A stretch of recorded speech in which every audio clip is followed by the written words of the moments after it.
Hello everyone. Today we wrap up our course by looking at the second lecture on Karl Marx. Now let's remind ourselves what Lenin once said. Marxism, he said, is a synthesis of German philosophy, English political economy and French socialism.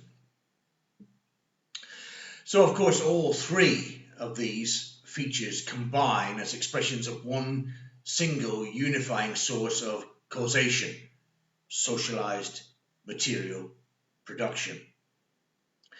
Today, therefore, we'll look at Marx's economic and political ideas. We looked at German philosophy and Marx's struggle with Hegel and so forth last week, which I hope you all looked at.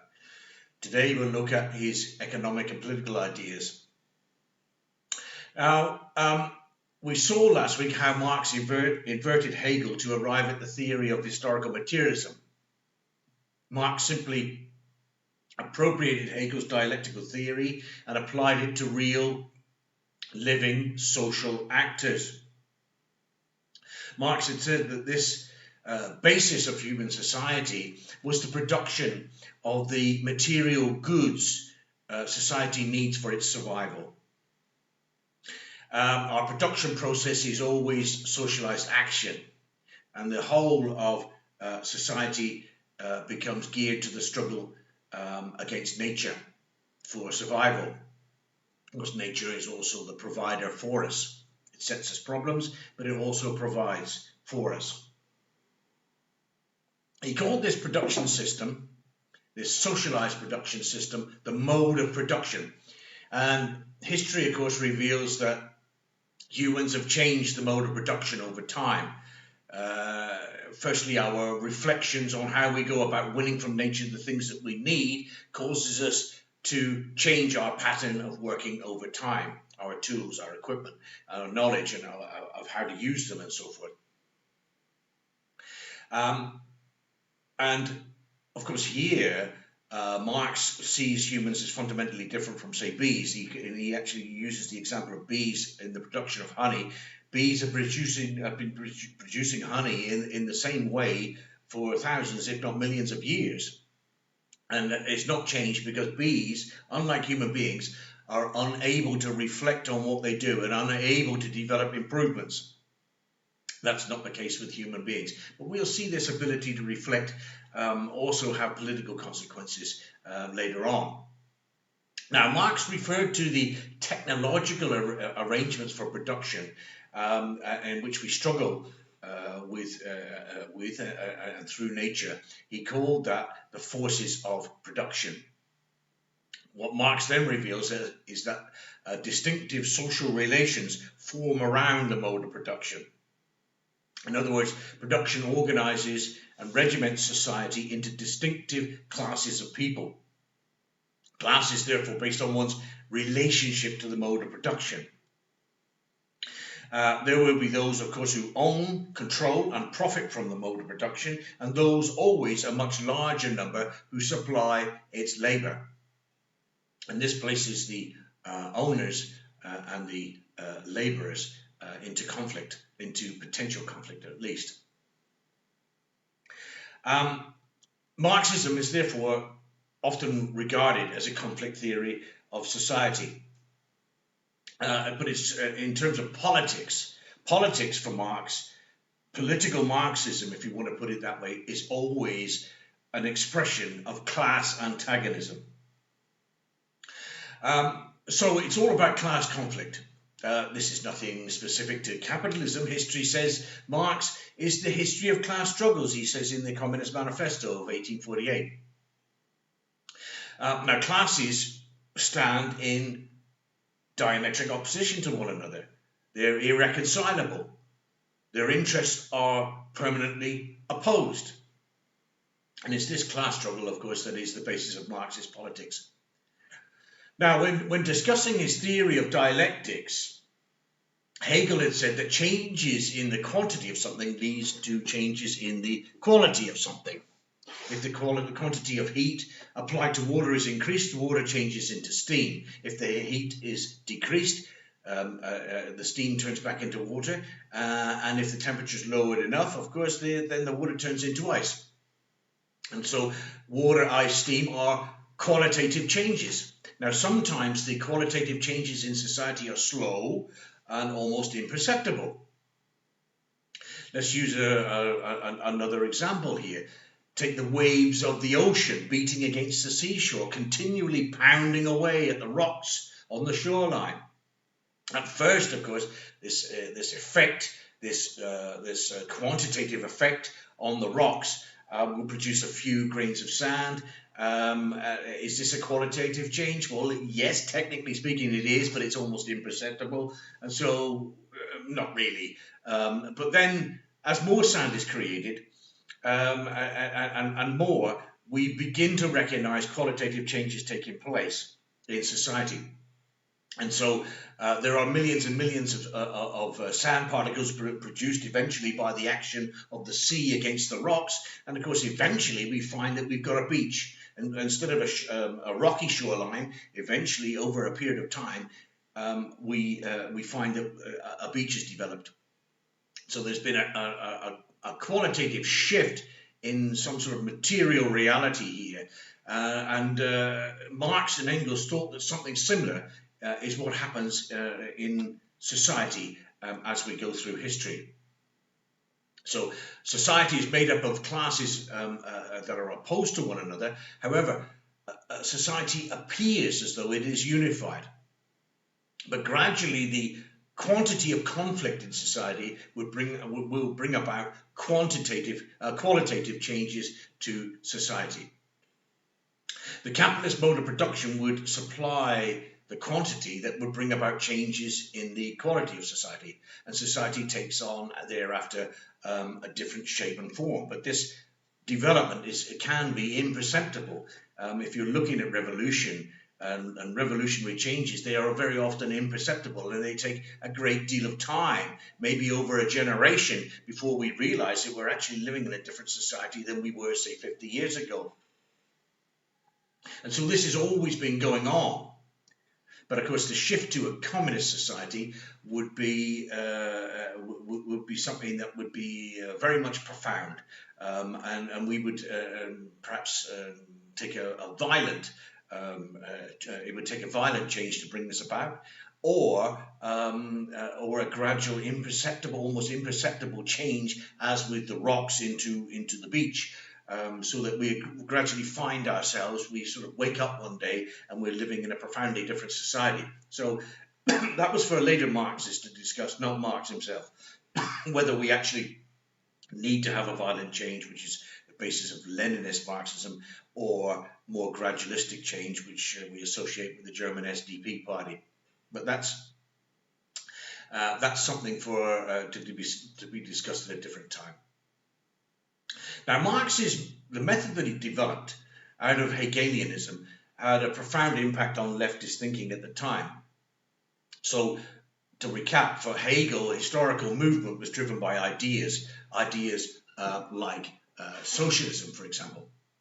That's to say that progress lay in the development of the human mind for Hegel. So the socialist idea becomes therefore the antithesis of the capitalist idea. Yes, but in Hegel, socialism is just an idea. It's just a way of thinking. It's an ideology. Therefore, to the left-wing Hegelians, socialism was considered to be merely a superior progressive idea to liberal capitalism, the antithesis of liberal capitalism, as it were. All the problems that liberal capitalism has brought us, socialism would be the answer that emerges contradictorily from within liberal capitalism itself. As an idea, socialism here is just an idea. So this idea would expose the flaws in the liberal capitalist idea, and then, of course, society would be pushed forward according to Hegel, and indeed Hegel's left-wing followers, the young Hegelians. And this is how the so-called utopian socialists of the 19th century went about their political struggle. These were French revolutionaries. utopian socialists like Henri de Saint-Simon, Charles Fourier, and in Britain, Robert Owen. They were socialists. They were committed to human equality and a just and a fairer society. And they put forward socialism in those terms as morally superior. Well, this is very Hegelian, isn't it? You contradict the old idea with a new one that you consider to be superior to the old. And so you begin your process of criticism. So socialism, according to the utopians, therefore, made its appeal by criticizing capitalism as morally inferior, as a morally inferior type of society. And of course, as I say, this is typically Hegelian, a clash of ideas. One idea emerging in contradiction to the original idea, but from within it. Political struggle, therefore, was to use Hegel's method to spread the socialist idea through criticism of the existing ideas, the existing liberal capitalist idea. And eventually, of course, the antithetical idea would rise up and destroy the original idea. So this is something that Marx considers. And he criticized this idealistic approach to socialist politics. And here now he's beginning to think about how politics is integrated into his larger historical materialist picture that he gives us. It's true that he doesn't really tell us so much about politics in a defined set of works. So I can say to you, well, look, if you want the quintessential account of politics by Marx, go and read such and such a book, and there it is. He never actually dedicated one particular essay or writing or book to the question of politics and the state, but we can pick up his thinking on it through scattered references that he makes.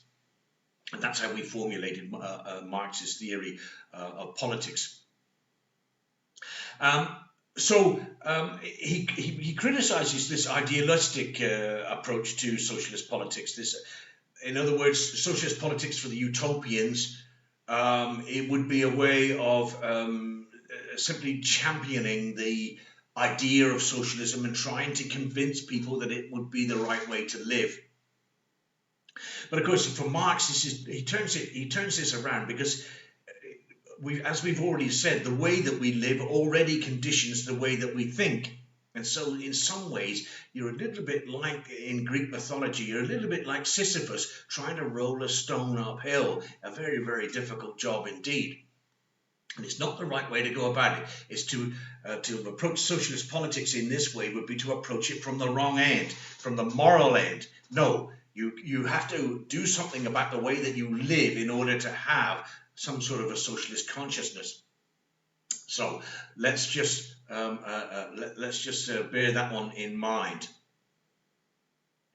So Marx is concluding here that this bourgeois morality that dominates society, this bourgeois thesis, if you like, could not be fought with a proletarian morality, a proletarian antithesis as an idea. Of course, as would be argued by Hegel. So socialism was being treated here as no more than an idea in combat with other ideas like liberalism, just an idea. But Marx came to an understanding that socialism is much more than just an idea. This is a great mistake. It's a wholly new way of living. It's a wholly new way of going about the business of living, and in other words, it's a wholly new civilization. And it is brought about dialectically, but not through a clash of ideas per se. The clash was one of social forces. Class conflict was what would bring about these changes. And class conflict would bring about a transformation to a socialist society. So the changes are embedded in somehow in a process in which we are reflecting upon our economic conditions. which would bring about alterations in our consciousness. But we're not ready yet to quite get there. So the basis of ideas, though, I mean, we need to look at this. For Hegel, of course, ideas are the very substance of dialectical change. But for Marx, ideas are socially located and represent expressions of class interests. So socialism is not an idea battling other ideas. Socialism is the product of the inner material processes of human history. It's a new society, completely brought into being by a dialectically evolved class of people. But that's contained, of course, in within the idea would be a byproduct, a secondary effect of the way we go about living. I'll explain. So Marx is advancing the cause of socialism, and of course he was as a committed socialist and indeed a communist as Saint-Simon and all the other socialists of the time. But Marx is advancing the cause of socialism in two fundamental ways. Firstly, he claims that his ideas on socialism were scientific, rather than moralistic, of course. Socialism needed to be understood scientifically with a new method and framework of understanding that was historical, not moralistic or idealistic. So for Marx, socialist politics becomes radically different from utopian socialism. Secondly, the dynamics of capitalism, the material processes of society, needed to be better understood. Why is this? Well, it's because capitalism provides the quantitative pressure that would eventually lead to the qualitative transformations of capitalist society into socialist society. By the way, I should tell you that we are following again the PowerPoint presentation, and we're now up to PowerPoint number 3. I'm sorry about that, but you realize by now that the PowerPoints are there to be followed. PowerPoint number 3. Marx analyzed the capitalist mode of production very intensely in the 1860s, particularly in his great work Das Kapital. And capitalism, he argued, was a system in permanent crisis. So what we're talking about when we're looking at capitalism, he's analyzing here the quantitative pressures that act on society. So we need to have some understanding of these quantitative pressures and how they work. And he's arguing here that capitalism is a system in permanent crisis. It's got its own internal contradictions, which permanently destabilize it. Now, at the time, the dominant theories of economics were given to us by the British economist thinkers Adam Smith and David Ricardo, what we call classical economics now. And Adam Smith wrote a book called The Wealth of Nations in 1776. And he laid the foundation, really, of liberal free market economics. But he makes some claims to do with not so much the individual drives, although he goes into that in some detail, but the social effect of the individual profit motive. And he argued that individual greed and self-interest is exploitable in creating strong nations with strong economies. That idea really sums up the wealth of nations. Left alone, people's self-interest becomes a driving force for the economy. It's what gets them out of bed in the morning. It's what sets people to work, and it's what produces things. Self-interest. There's no need for the state to intervene in economic life. I mean, the state can help to produce infrastructure. The state can create security institutions and so forth to protect the way of life. Yes, but the state does not really have a natural role in economic life at all. And in this regard, he believes that individual self-motivation runs the economy, and this creates each individual contributes to something much larger, the economy itself, and the economy tends to regulate itself. So it's made up of atomistic parts, but the whole seems to run itself.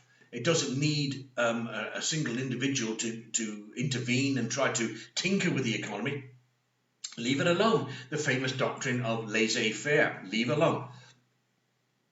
Now, Smith called this ability, so-called, that the economy has to regulate itself. He called this the invisible hand.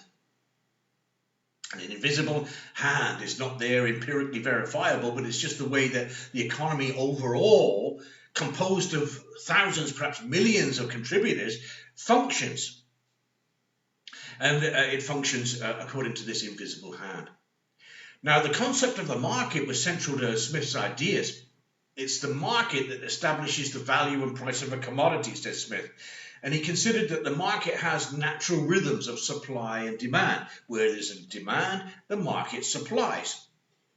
Somebody will see that there's a demand somewhere and seize the opportunity to make a profit from it by producing and supplying to meet that demand. So where there is a demand, the market does supply. This is a natural kind of a rhythm that the market functions by. So he regards the market as having its own internal equilibrium and sort of a balance. There was an automatic reflex in the economy on this supply and demand principle. And so Smith tells us that capitalism is natural. It's an organic thing. When it's sick, it can even cure itself. We just leave it alone. So Smith is talking here about the individual contribution. Individuals contribute to something much larger, and so the consequences of this arrangement are beneficial to society. So we start off using perhaps individualistic and motivations of personal gain, if not greed, if that's what you want to call it, on an individual basis. That's what gets the economy ticking.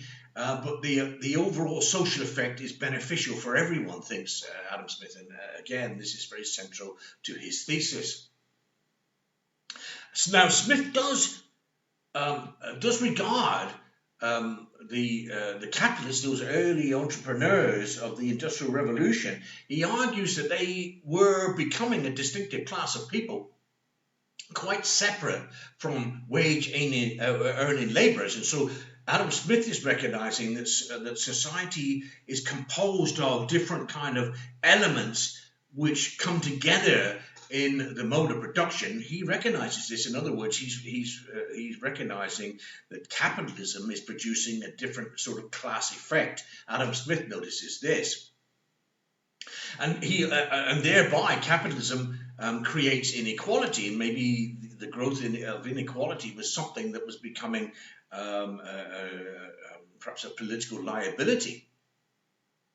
But however, generally speaking, what Smith argues here is that the working class tended to be better off under capitalism than it otherwise would be without capitalism.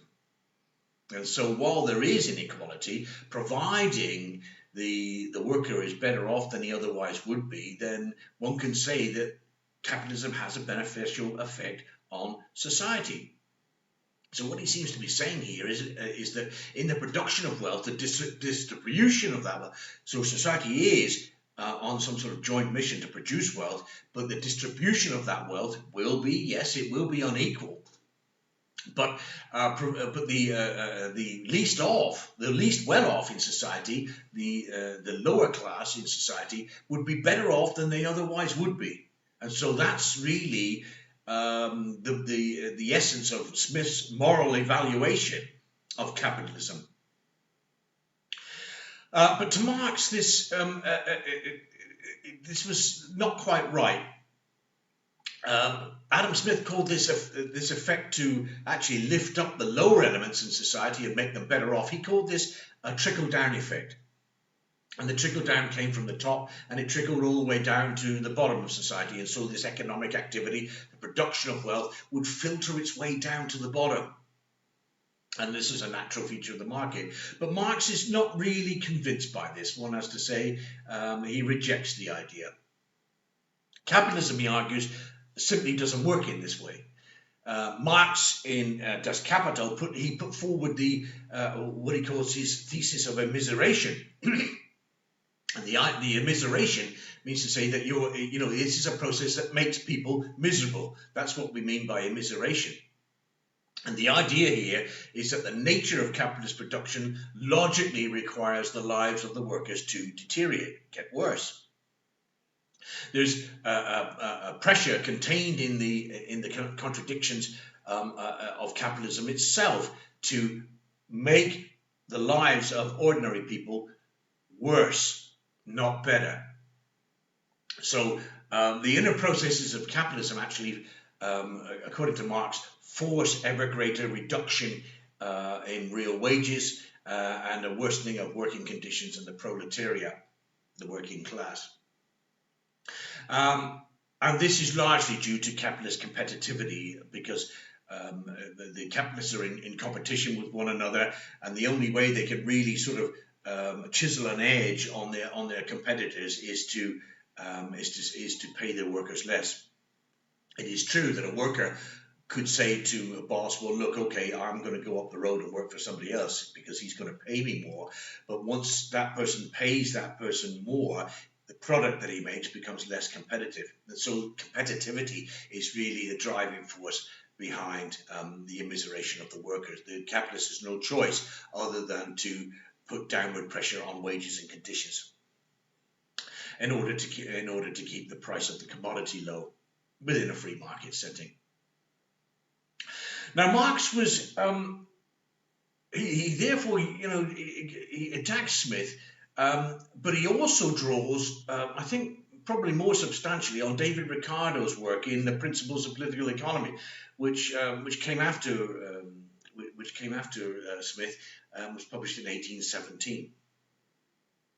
Now, Ricardo's great insight was that the value of a commodity on the open market was related to the labor involved in its production. And of course, this became the basis of Marx's famous labor theory of value. So what this means is that labor is the source of all wealth, in case you were wondering.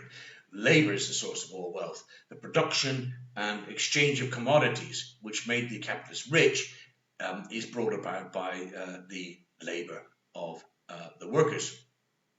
Now, the labor theory of value holds that the value of a product, or literally money itself, is only a reflection of the labor contained in it. So capitalists exist in a competitive market, which tends to drive prices and commodities down, as I've said. And Marx called this principle the tendency of the rate of profit to fall. And the tendency of the rate of profits to fall, of course, affects the profit margin that the capitalist is able to make. And so he's squeezed into cutting costs, which amounts to cutting the cost of labor, really, because here is the basis of the value of the commodity, labor, and so you can make your commodity cheaper, and it therefore becomes more competitive if we can exert some sort of downward pressure on wages. Now, generally speaking, Marx argues capitalists pay the same thing for the raw materials on an open market. The only way, therefore, to compete is to drive down labor costs. And the tendency of the rate of profit to fall becomes the justification for the capitalists to pay their workers less and to make them work longer hours. And this is basically what he means by immiseration. So remember then that the cost of a product represents the labor that went into it, the human labor that goes into it. But added to this is the dead labor of the capitalist profit. The capitalist wants to maintain his profit, of course. He's trying to become competitive, and he's exerting downward pressure on wages and salaries. Yes, one can understand that, but he wants at the same time to maintain his profit levels, because otherwise he's out of business. And then, of course, according to Smithsonian theory, the whole dynamic for producing things would be lost. Because the incentive to produce would be lost if the profit margin is reduced or even eliminated. So the tendency is, of course, to drive wages down, but to hold steady the rate of profit. So the capitalist wants to maintain his profit, but due to competition, he has to find a way to cut his cost. And labour is the only variable available to the capitalist. It's his only flexible resource in this regard. And this led Marx to the discovery of the source of profit and indeed the entire motive force of capitalism itself. And this was the discovery of something he dubbed surplus value. Surplus value.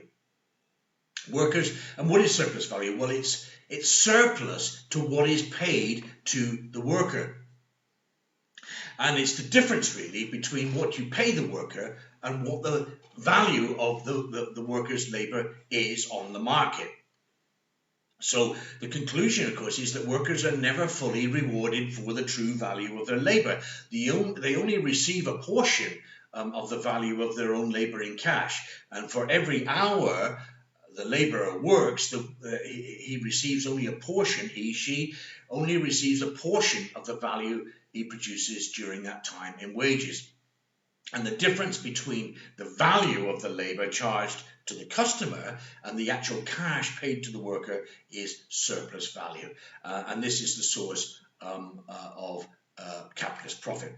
What are we saying? Well, if you can imagine a clock, and I'm a worker, so I work, the clock starts running on an hourly basis and off we go. I'm working. Now, surplus value, the Marxist theory here is that after a given time, I've already, with my labour, paid my wages for that hour. At some point in that hourly cycle, I've paid my own wages. After that, surplus value is created, and that becomes the basis of the capitalist profit. So let's just say I work for an hour.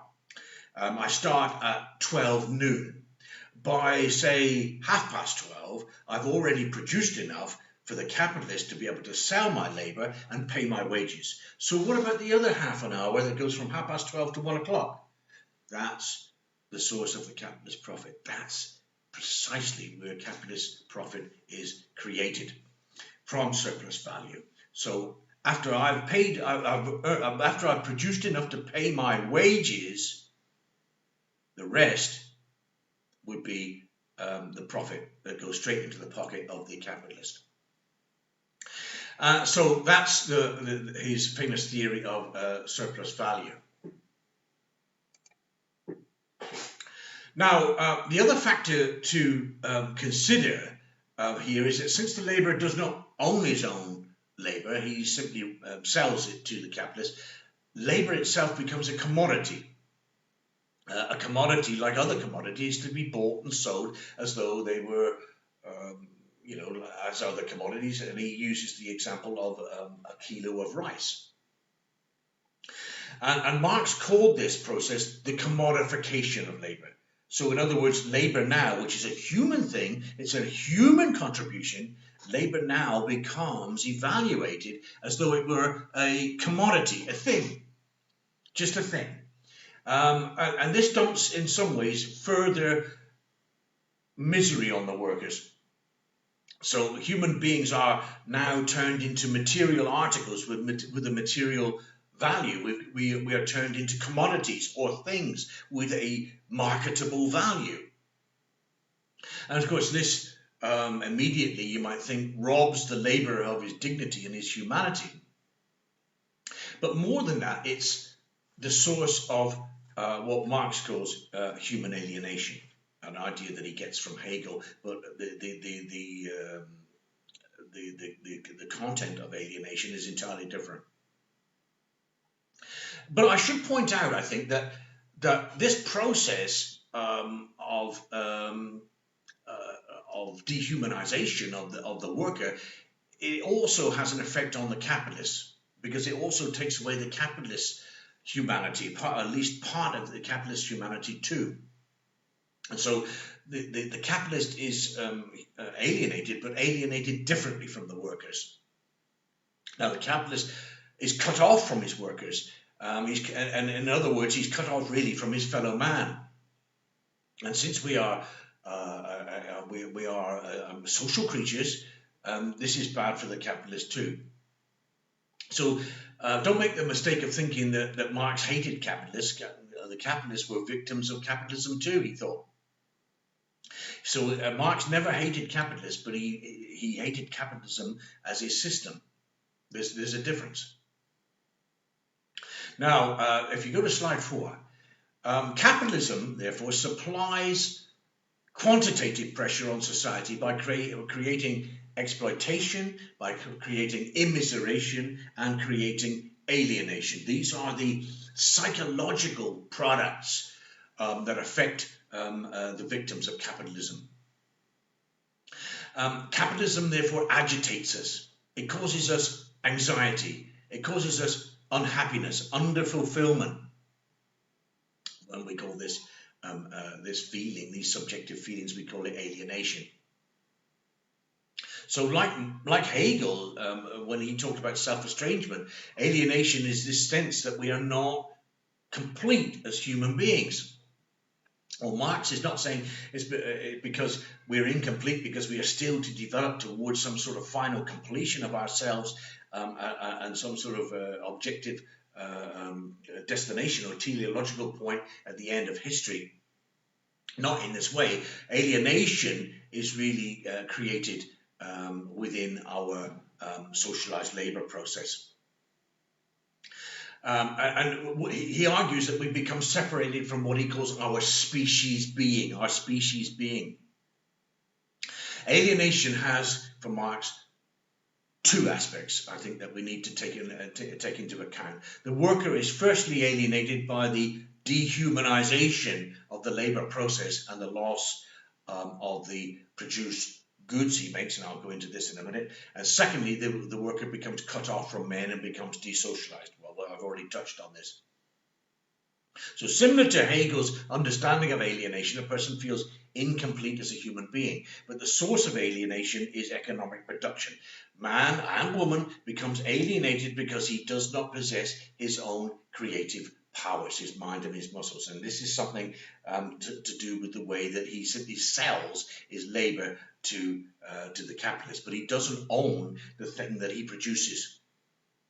So his labor, his mind and his muscles, he rents out to the capitalist.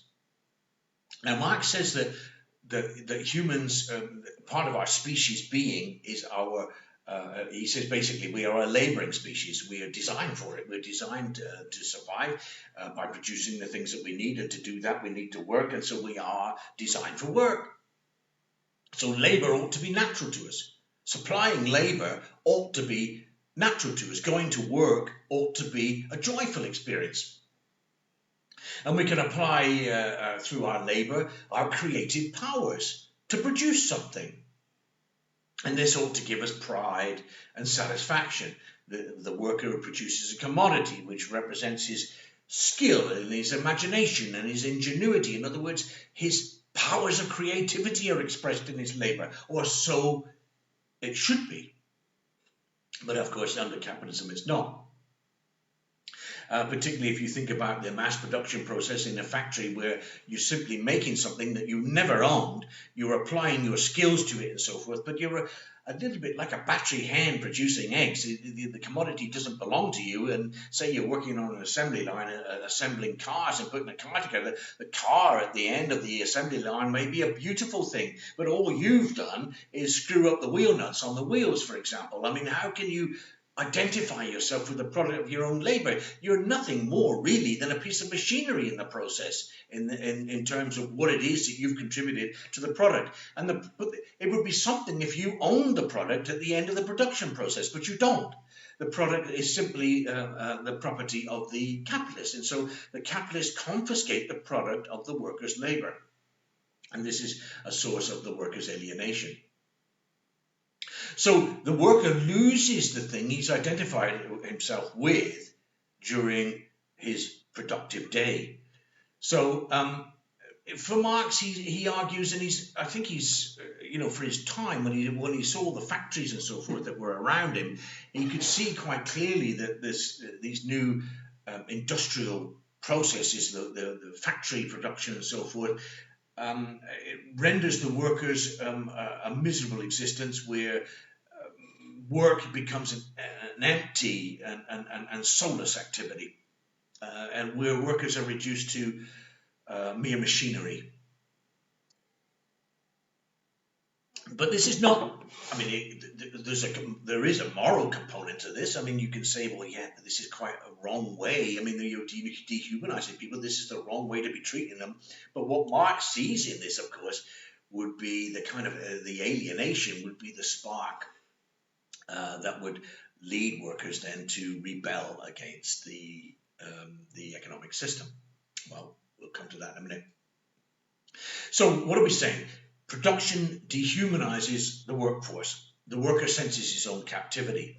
And Marx writes this, and he says, and I quote, "Labor is external to the worker, i.e. it does not belong to his intrinsic nature, that in his work, therefore, he does not affirm himself, but denies himself, does not feel content, but unhappy, does not develop freely his physical and mental energy, but mortifies his body and ruins his mind," unquote. And Marx said that in the Economic and Philosophical Manuscripts in 1844, where in that early Marx we can still see here little hints of some of the moral outrage that is perhaps more Hegelian in tone. But Marx goes on quite clearly to say that capitalism turns humans into little more than machinery. Now, the second aspect of alienation is that the worker feels himself cut off. That what I hinted at earlier. He feels himself cut off and isolated from other men. He's cut off from his fellow workers because he finds himself in competition with them. And of course, the workers are comparing themselves in terms of their output over a period of day, over a period of the day or the week. The capitalist, of course, is smiling on the more productive workers and is onto the case, of course, of the less productive workers. And so there's a competition between the workers themselves, which divides and sows a discontent and fragmentation within the working class itself. And so, to some extent, the working class is a double victim of bullying.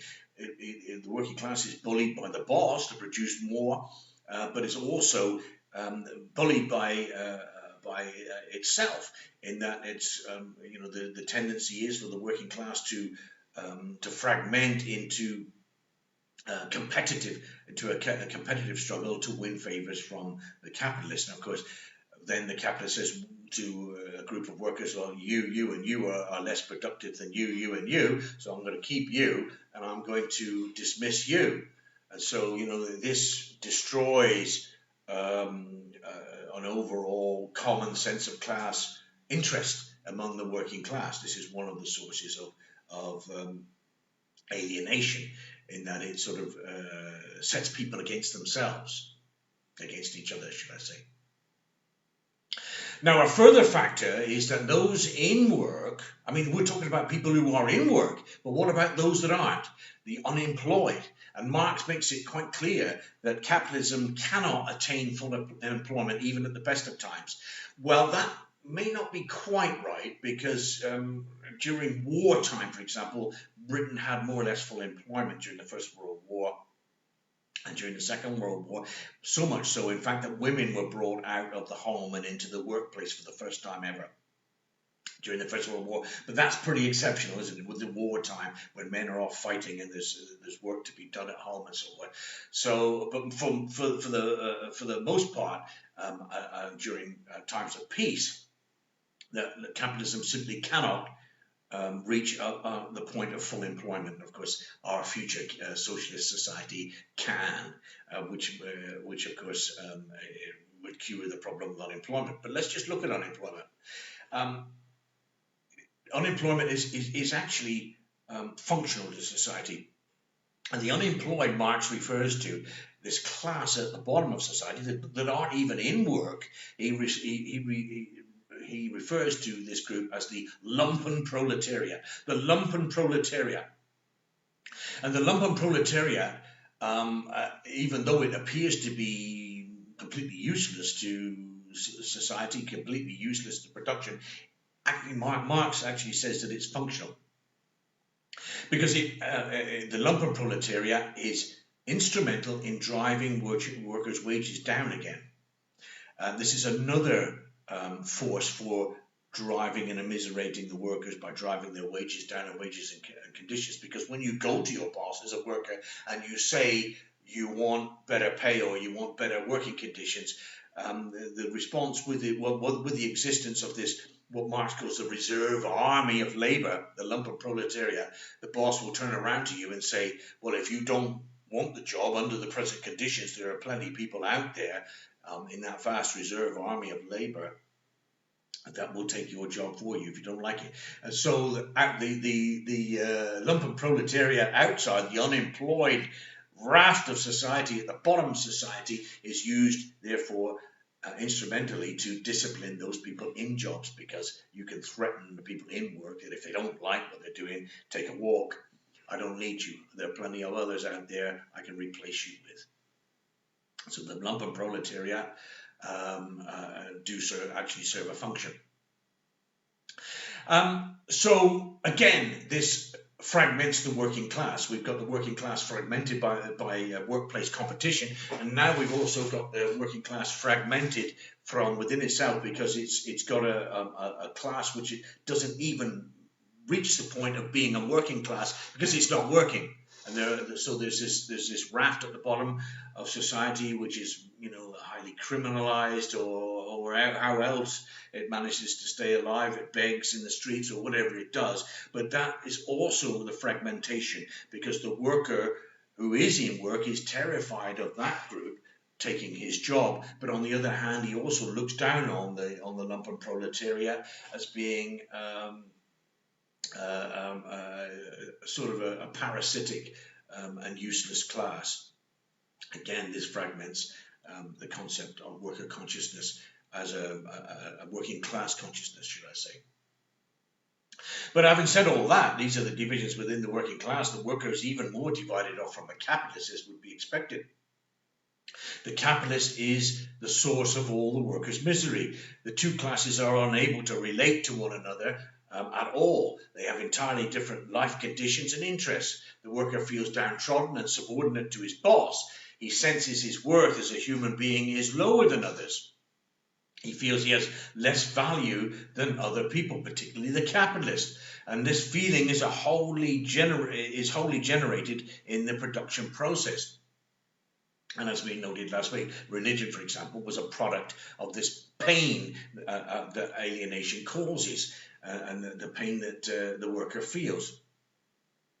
And yet this feeling of alienation, as I suggested to you earlier, has a vital role in history, as it does for Hegel, because alienation indicates the prompting of an underlying developmental essence here. Alienation is the subjective human response to the objective conditions of his lifestyle. So this is how he feels, but according to the way that he's being forced to live in the society that he's being forced to live in. So Marx is believing here that the nature of capitalist production would radicalize the workers. The nature of production itself would radicalize the workers. The quantitative pressure would radicalize the workers. In other words, it would bring about qualitative changes in the consciousness of the workers.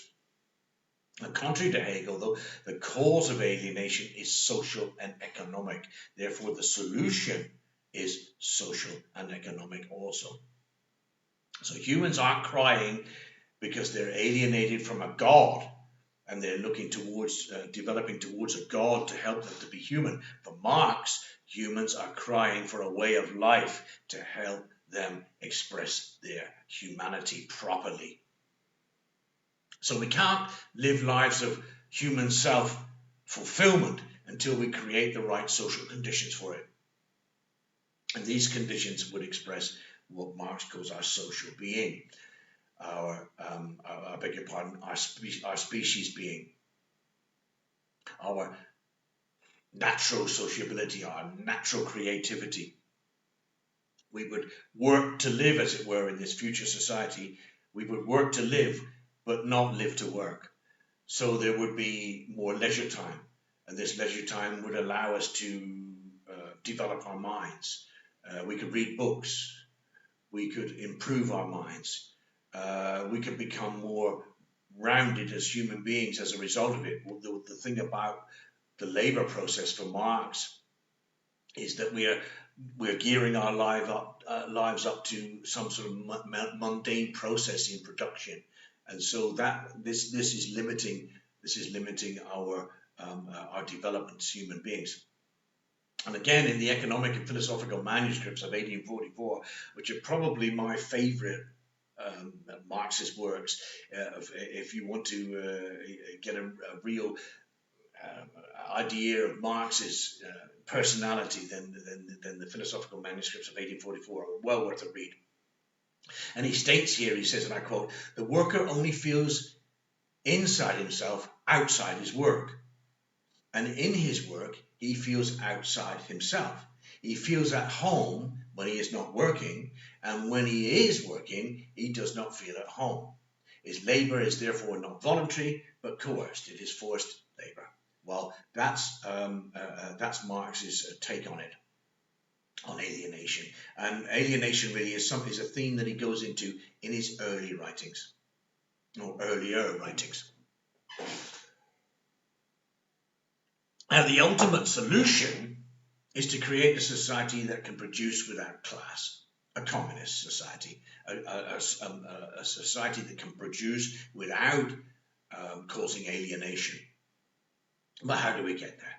Well, this is a question of dialectical change. This is scientific socialism, as I said to you earlier. So as we know, in each type of productive mode, there's a dominant class. But this dominant class has its antithesis already created in the production mode. This antithesis is the revolutionary class, in the case of capitalism, the working class. And eventually this class will see itself as a class as distinct from the dominant class. And the revolutionary class will rise to destroy the relationship, very much like Hegel's idea of the parable of the slave. Of the slave owner and the slave. In other words, the thesis and antithesis refer not to ideas, but to classes of people. Now, society appears, though, as a unity around that thesis, of course. It appears as a unity, but it's a unity of opposites. But these opposites take a social form. It's the contradiction between classes that spurs history forward. Now, all the contradictions of capitalism, or 99.9% of them, are heaped on the working class. And so the working class is victimized by capitalism. And as such, of course, the working class is the potential antithesis to capitalism, as identified by Marx.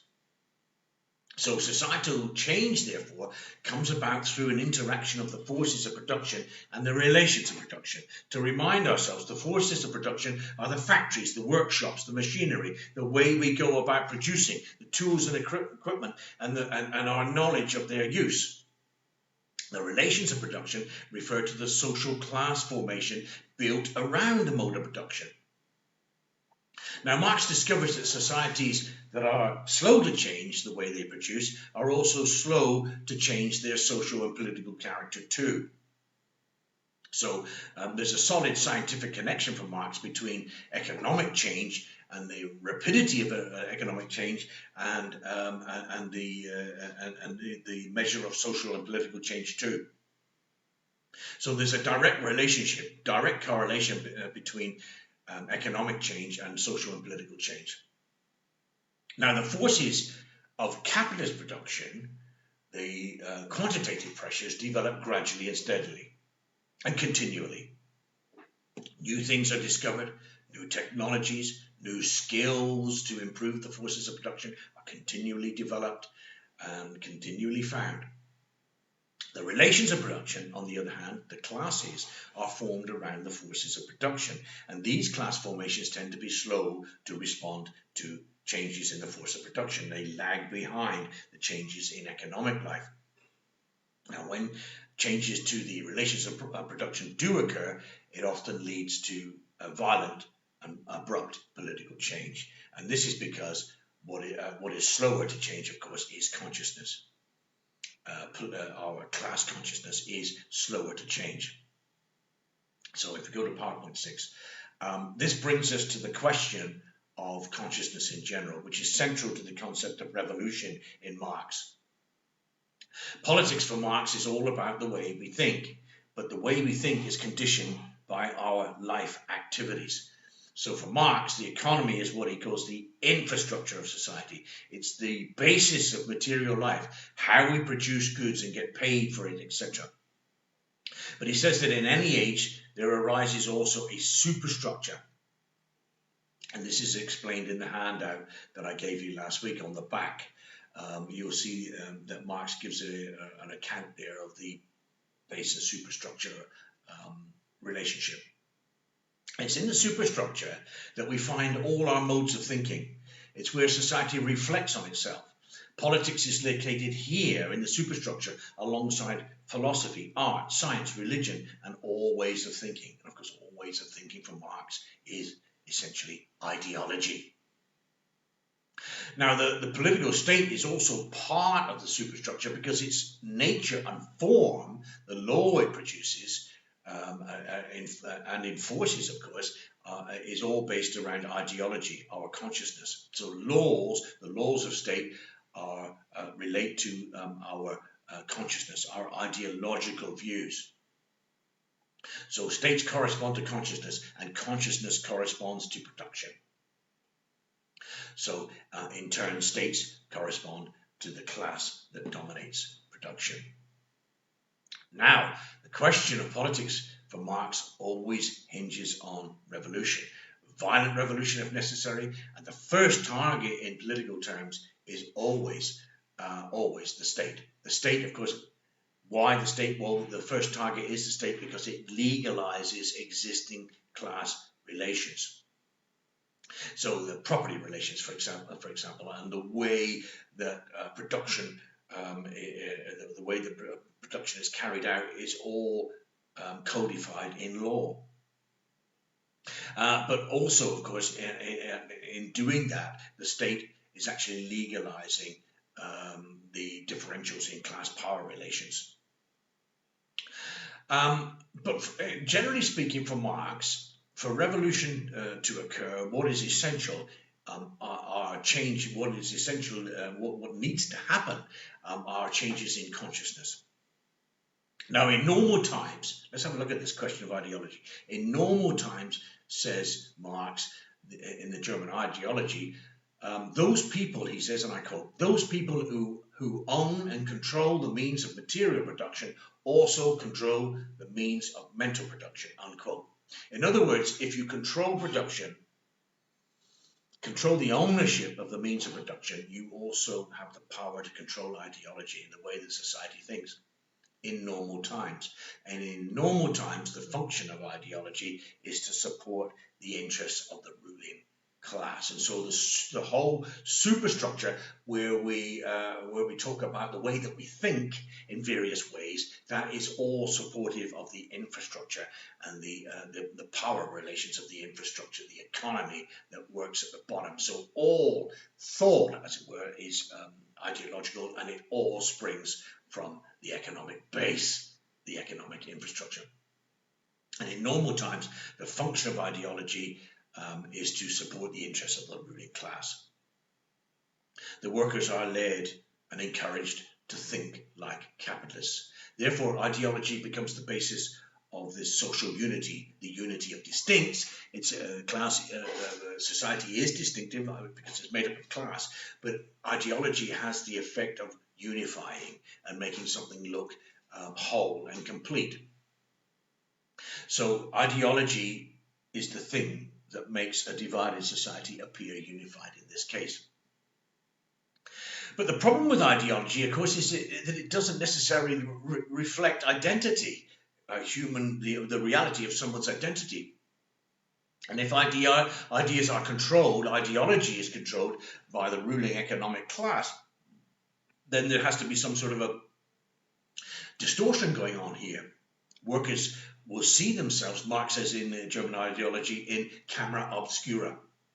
In other words, he uses this metaphor that workers are seeing themselves in an upside-down world. And the workers get a distorted conception of themselves. And Engels came up with this famous phrase that Marx himself never actually used, which is handy nonetheless, that whether the workers don't see reality for what it is, and he called this false consciousness. But importantly, at revolutionary moments, and this is normal times, at revolutionary moments, the ruling class's grip on the superstructure is lost. And therefore, its grip on ideology is lost, and the superstructure begins to break down. Open political conflict breaks out, and we can see this within superstructural activity. The new ideas flood into the superstructure and so forth, ideas that are critical and indeed, yes, revolutionary. And then open political conflict breaks out. And it's then that this antithesis class, the antithetical, the revolutionary class, sees itself for what it truly is at these revolutionary moments. It sees itself as a class with its own class interests. It wakes up. It wakes up from its inverted consciousness. As Marx puts it, the class in itself becomes a class for itself. The class in itself becomes a class for itself. So the worker's got an objective class identity by virtue of his position in production, but at the revolutionary moments he becomes aware of his distinction from his class oppressor, and he also becomes aware of other people like him in a similar class position. Then, of course, he senses his class interests as being opposed to the interests of the capitalist. So he's already got a pre-given class position, a class identity. So he's got a class position in itself. But now the worker senses at this revolutionary moment that he's got the ability now to project his interests, and he comes to consciousness of his interests as a class. And so now he becomes a member of a class for itself. Now, if you turn to PowerPoint number 7. So as society changes its economic practices, it creates pressure for change in the way society understands itself, ideologically expressed. The way society understands itself is really the same thing as saying, this is reality. So what we mistake for what we believe to be reality is in effect just superstructurally manufactured ideology. And ideology, as I've said, is the basis of all political institutions. But we derive this understanding in the first place from economic activity. Ideology is therefore determined by economic life. Our concept of reality is the basis of politics. Therefore, politics, as I said before, is always lagging behind economics. As a cause and effect, quantitative pressure, qualitative change. Now, the political state merely reflects the legalization of specific economic practices, as I've already said to you. The political institutions are designed at any time merely to legalize class relations and suppress class conflict. The state, in other words, defends the class arrangements of society with all its inequalities in power. Ever wondered why you'll see when workers go on strike somewhere, the police come out and tear gas them and so forth. So Marx's view is that the state is biased. It's created by the ruling class, and it acts in the ruling class interest, and that's why the state is the first line of attack for any revolutionary movement. So the state defends, for example, private property. It preserves the material basis of human inequalities and class exploitation. So the state is biased. quite different from Hegel's view of the state, where Hegel thought that the state was over and above everybody equally. It didn't represent anybody but everybody at the same time. No, the state is quite the reverse. Actually, the state is biased in favor of one class, and the state is instrumental, therefore, in the process of the oppression of the subdued class. But antithetical pressure in production causes pressure on the state eventually. This means that as the forces of production change, they create pressure for political change. And this quantitative pressure then brings about changes in human consciousness. Initially, the state, of course, would be brought in to kind of police and patrol these changes in consciousness and to suppress them. But this pressure going on within the economy brings about changes in consciousness. And of course, this is something that the state can only hold within certain limits. Now, if you take, for example, the case of worker education, at low technological levels within your economy, the workers don't need much of an education. But as technology develops, workers need to be educated very often in very sophisticated engineering terms to operate the machinery of production and so forth, to repair and redesign the forces of production. So workers need to gain an education to be part of this process. So firstly, they have to be able to read, and then the worker has an expanded means to become self-aware through the ability to read, for example. And perhaps at the top end of the working class, the workers actually go to university, where, for example, they discover books on Marxism in the library. So as the workers become more sophisticated in their minds, they begin to seek changes in the state to suit their interests. This is what Marx is thinking. But the state is geared to the interests of the capitalist. Therefore, at a certain stage, the pressure becomes one in which the state can no longer suppress the rise and development of this revolutionary class. And the outmoded political conditions and institutions which are designed around the dominance of the old class eventually become blown apart. And this can be a sudden event or perhaps more gradual, but those changes are brought about in some sort of moment of revolution. And here we can see most spectacularly that the French Revolution of 1789, we can see it truly for what it was. The old aristocratic institutions couldn't cope with the social shifts and changes brought about in French society by the introduction of capitalism. And by 1789, there was a bourgeois revolution in France. The French Revolution typically was a condition where the political institutions were no longer appropriate for change in the mode of production and the new social realities that were being formed in French society itself. So the French state was destroyed, the old aristocratic French state was destroyed and rebuilt to allow for existing and future productive expansion in social terms, but in an economic formation that was capitalist. Now, this concept of revolution is central to Marxist political theory, but this is often misunderstood. We can't simply go out and make revolution just because we feel like it. The desire for revolution is subjective. The desire for revolution in the worker's mind, that's subjective, and subjective changes in consciousness is therefore needed.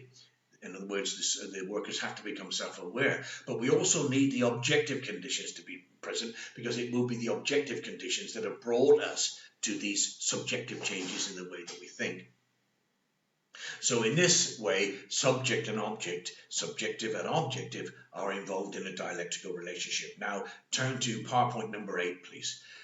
So for Marx, revolution needs two factors or antecedent conditions present.